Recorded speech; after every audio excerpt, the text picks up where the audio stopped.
Welcome back, everyone, to the latest episode of the CyberSec sessions. Today, I'm joined by Andy Piper, CISO of Barclays Investment Bank. Thank you very much for joining today, Andy.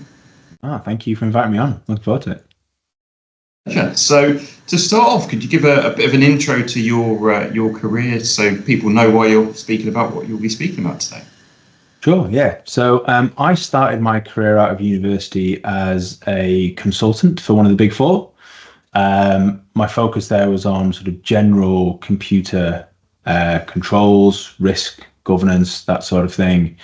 And throughout my time at that organization, I specialized in financial services, started to get more involved in mergers and acquisitions and IT due diligence and things like that, before eventually leaving to join Barclays.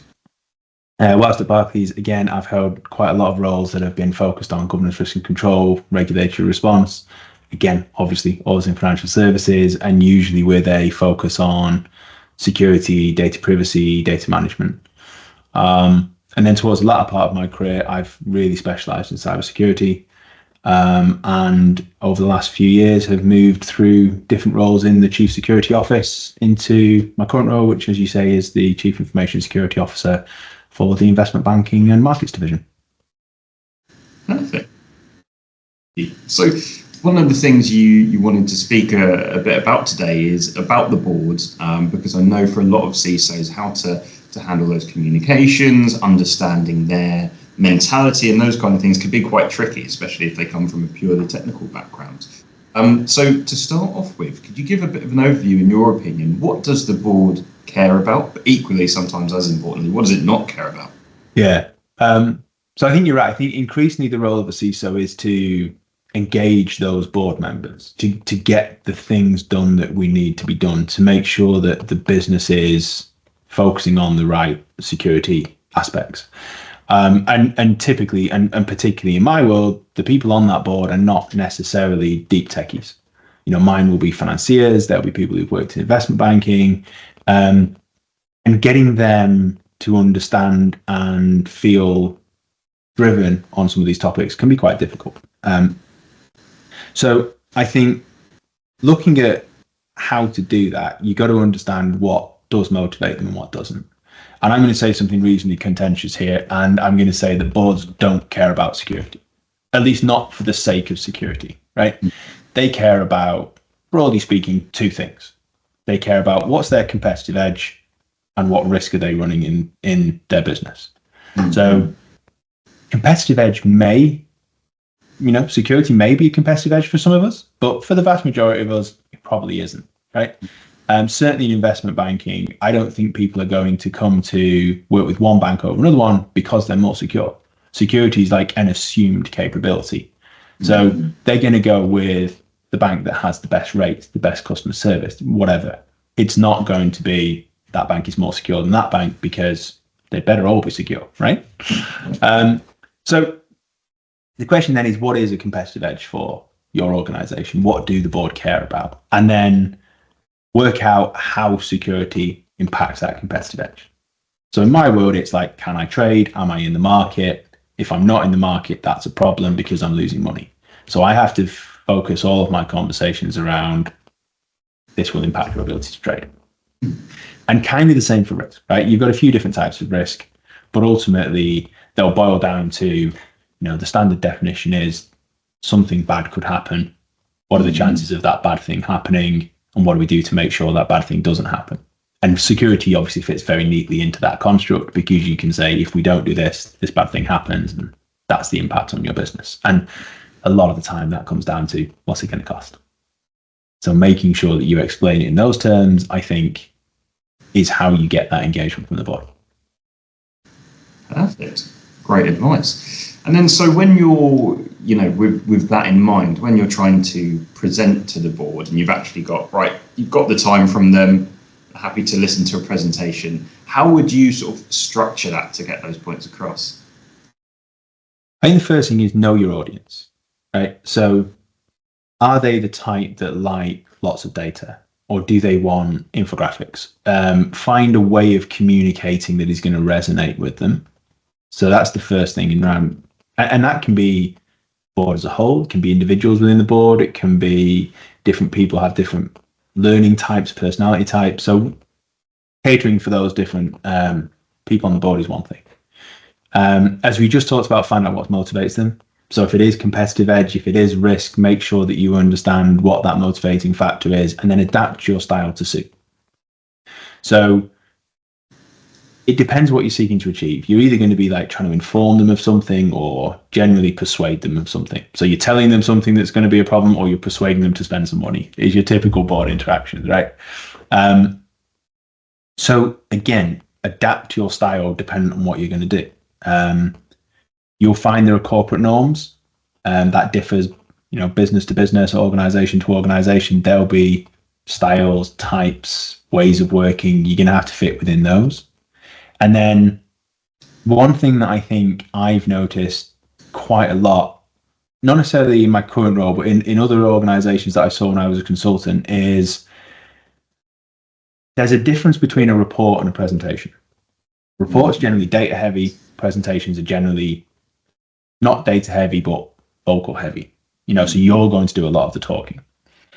And therefore, for the presentation, you need to be much more prepared in terms of how am I going to put this message across? How am I going to make sure the board understand and consume what it is that I'm giving them? Whereas a report, it's all going to be written down. It's going to be reviewed a million times over. The board have probably read it in advance. So if it's a report, you're going to get questions. You're going to go and be prepped to answer the back and forth. If it's a presentation, you need to give them the content in the first place. So that's a difference in style. And again, getting that wrong can get you on the wrong foot with the board because they're not expecting what you're delivering. And then usually board members are very time poor. So get right to the point, right?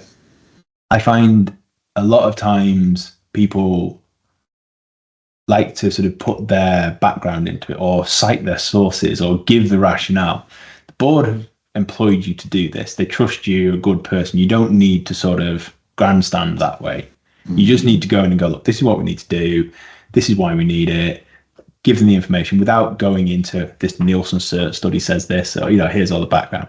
That's where appendices come in, right? Make good use of your appendices. Shove all that stuff back there. If you want it, you can draw on it, but you don't necessarily need to have that up front. It should be targeted to the preferences of your audience. Right. That makes sense. That's some awesome things to think about there for people. And we spoke before as well about storytelling as a way to get these kind of points off in general. So could you sort of run through a little bit about the importance of that and maybe some tips? Yeah, storytelling in a corporate sense is always a weird one, isn't it? When you say tell a story, people look at you a bit strange. But humans are wired to respond to stories, right? It's part of our DNA. It's a social construct that we've had since the earliest part of humans being in groups. Oral histories, sitting around talking to each other around, passing data between each other from a story. And we can use that human connection. So stories speak to us emotionally. They bring us together. And that's a really powerful tool to engage your audience, as we were just talking about. Hard data matters, but it's more impactful when it's given a context. So if you can wrap whatever the purpose of your communication is into a story, it immediately makes it more memorable. And the fact is, whether we like it or not, decision making is often more emotion led than data led. So if you can explain to somebody why something is important with some good examples of how the importance of that has, maybe negatively impacted some peers. Good war story always helps, right? You're going to separate yourself out from the majority of stuff they've consumed at that board meeting, and it will just ring a little bell in their mind when they need it of, oh, I remember that. This is why it's important. And it builds trust. It builds a human connection. And I think that's really important around a board table, particularly as a CISO. You've got to be trusted by the board. If they don't trust you to tell them when it's really a problem, to give them the pragmatic solutions of actually, maybe we could do this time because the risk of that's not so high. You've got to have that trust. And I think stories are a really good way of building that trust up. Fantastic. It's a great way of thinking about things, but you're absolutely right. And that's especially when you look at the past of human history. We love hearing stories, telling stories. So it's a nice way to get it across. Yeah. It's all about making them remember. Awesome. So on to the last couple of questions then, the one that I asked to all my guests. So slightly broad one, but what do you think the biggest threat in cybersecurity is at the moment? Now, you're going to expect me to say AI here, because that's all I hear about at the moment is generative AI is going to change the world. And it is. But I think the biggest threat in cybersecurity is people. I was reading some research last week that said 95%, I think it was, of security issues are caused by human error. Wow. Or to put that another way, it's like 19 out of 20 incidents are caused by human error. That's huge. So if you could, in some, wave a magic wand and remove human error, you take 95% of your security problems away. Now, how do you really do that? Because we don't have a magic wand. It's about education and awareness. It's about helping people to understand the importance of these controls. Storytelling comes back into it again then, because why am I asking you to do this thing?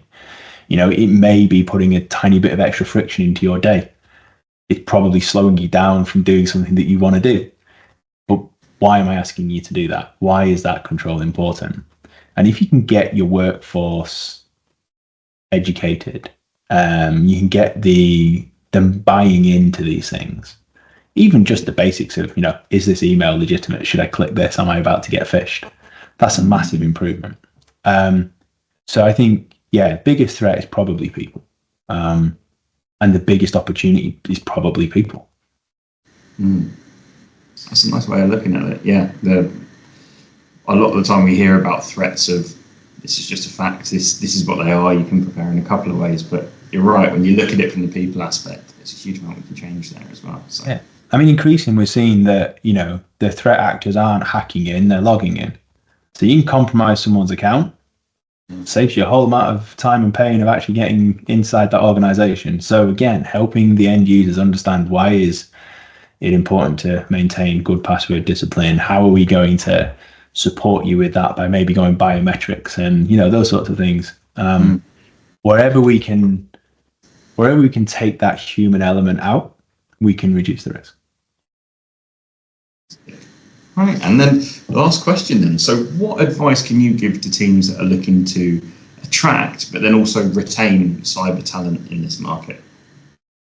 Yeah, it's a volatile market, isn't it? I think increasingly the people that I'm speaking to when I'm recruiting are buying into an ethos, if you like. So they're looking at the company and they're going, does this company work within a series of values that I am comfortable with?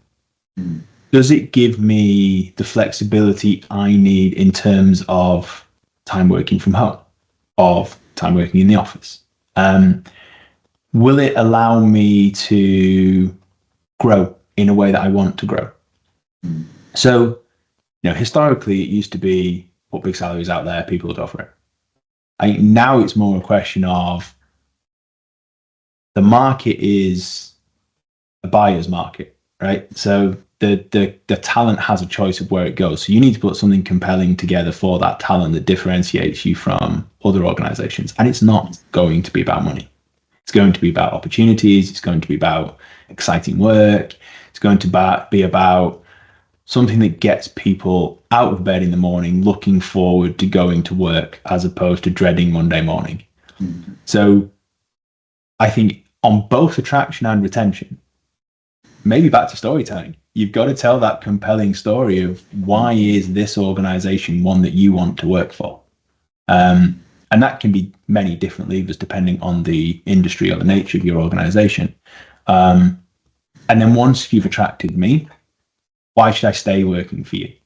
Am I going to get continually trained? Am I going to evolve into different roles? What's the career path for me to go on? And can I move between different sort of disciplines within security?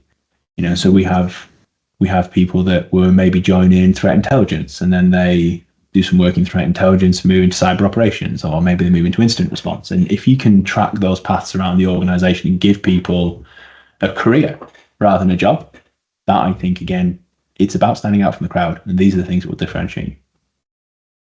Definitely. I think you're spot on there. Yeah, with the amount of conversations I have, I'm always digging into people's requirements and things like that when I'm speaking to job seekers, and so little time is spent on the salary side of things, because for a lot of people, once you get past the minimum threshold they need to maintain quality of life, which obviously differs from person to person, so it's important to a degree, but it's all about the impact they can have, how they feel in the role, especially the more senior side of things, because no one wants to be stuck in a role where you're paid well but you can't have any impact, you don't think there's any growth, you ethically disagree with what the company's doing, any of those kind of factors. Exactly. So I get asked those questions way more when I'm presenting an opportunity to people than I do about the salary or anything else. And when I'm mentoring people, my advice is always find a job you're going to enjoy doing, primarily. Because you might be getting the biggest salary in the world, you might have the coolest title in the world, but if you fundamentally wake up in the morning and go, I don't want to do this, it's not worth it. No matter what they pay you or what they call you, it's not worth getting up in the morning and going, this is not for me. So, of course, as you say, money's important, and organizational hierarchy matters in some cases, but ultimately, as you say, it's, do I enjoy it? Can I make a difference? Is this going to infuse me to get out of bed and go and do this thing in the morning? And if the answer to those things are no, the rest of it doesn't really matter.